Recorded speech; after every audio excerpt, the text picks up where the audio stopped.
Saudara-saudari dan anak-anak yang terkasih dalam Kristus, dari Novisiat SVD Keweruteng Manggarai Flores NTT, saya Pastor Freddy Zahadin SVD menyampaikan ucapan selamat jumpa lagi lewat siraman rohani. Hari ini Selasa 27 Juli 2021, Injil hari ini diambil dari Matius bab 13 ayat 36 sampai 43. Kita diingatkan bahwa yang bertelinga adalah mereka yang setia pada panggilan Tuhan. Marilah kita berdoa memohon penerangan Roh Kudus. Dalam nama Bapa dan Putra dan Roh Kudus. Amin. Tuhan dan Allah kami, puji dan syukur kami haturkan kepadamu, karena Engkau memberi kami telinga untuk mendengarkan sabdamu. Kami mohon semoga kami mampu bertahan untuk menghidupi pesan-pesanmu dan tidak mudah kalah dengan hasutan dan buayan setan. Tuhan, utuslah Roh Kudus-Mu, terangilah pikiran dan hati kami, agar sabdamu yang akan kami dengar dapat kami pahami dengan baik, dan isi pesan-Mu dapat kami hayati dan amalkan dalam hidup harian kami. Doa ini kami sampaikan dengan perantaran Kristus Tuhan kami. Amin. Tuhan sertamu dan sertamu juga. Inilah Injil Yesus Kristus menurut Matius, bab 13 ayat 36 sampai 43. Dimuliakanlah Tuhan. Pada suatu hari, Yesus meninggalkan orang banyak lalu pulang. Murid-muridnya datang dan berkata kepadanya, "Jelaskanlah kepada kami perumpamaan tentang lalang di ladang itu." Ia menjawab katanya, "Orang yang menaburkan benih baik ialah anak manusia. Ladang ialah dunia. Benih yang baik itu anak-anak kerajaan, dan lalang anak-anak si jahat.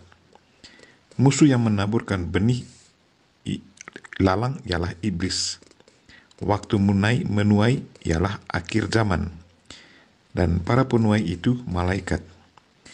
Maka seperti lalang itu dikumpulkan dan dibakar dalam api, demikian juga pada akhir zaman Anak Manusia akan menyuruh malaikat-malaikatnya, dan mereka akan mengumpulkan segala sesuatu yang menyesatkan dan semua orang yang melakukan kejahatan dari dalam kerajaannya. Semuanya akan dicampakkan ke dalam dapur api. Di sanalah akan terdapat ratapan dan kertakan gigi. Pada waktu itulah orang-orang benar akan bercahaya seperti matahari dalam kerajaan Bapa mereka. Siapa bertelinga, hendaklah ia mendengar." Demikianlah Injil Tuhan. Terpujilah Kristus. Saudara-saudari dan anak-anak yang terkasih dalam Kristus, tema renungan kita hari ini ialah yang bertelinga adalah mereka yang setia pada panggilan Tuhan. Ada ungkapan mengatakan, jika kita menanam padi di sawah, pastilah akan tumbuh rumput. Namun, jika kita menanam rumput, tak pernah akan tumbuh padi. Pernyataan ini dapat membantu kita memahami penjelasan Yesus terhadap perumpamaan tentang lalang di antara gandum. Kejahatan selalu mengintip di saat kita berusaha untuk membangun kebenaran dan kebaikan. Sebenar dan sebaik apapun kita, selalu saja akan diperhadapkan pada upaya-upaya yang menyulitkan dan menjatuhkan. Setan tidak pernah tidur untuk mengintai demi melemahkan upaya membangun kerajaan Allah. Setan tidak pernah berhenti untuk menghancurkan bangunan kebenaran yang coba kita dirikan.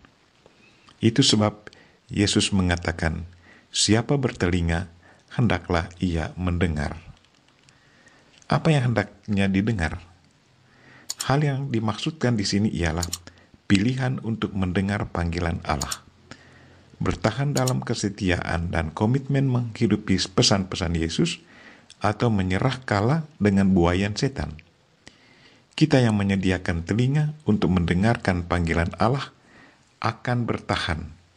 Sebaliknya, kita yang menyediakan telinga untuk dibuai oleh bisikan setan tentu akan mudah menyerah, berkompromi dengan dosa, atau malahan mempersalahkan Allah.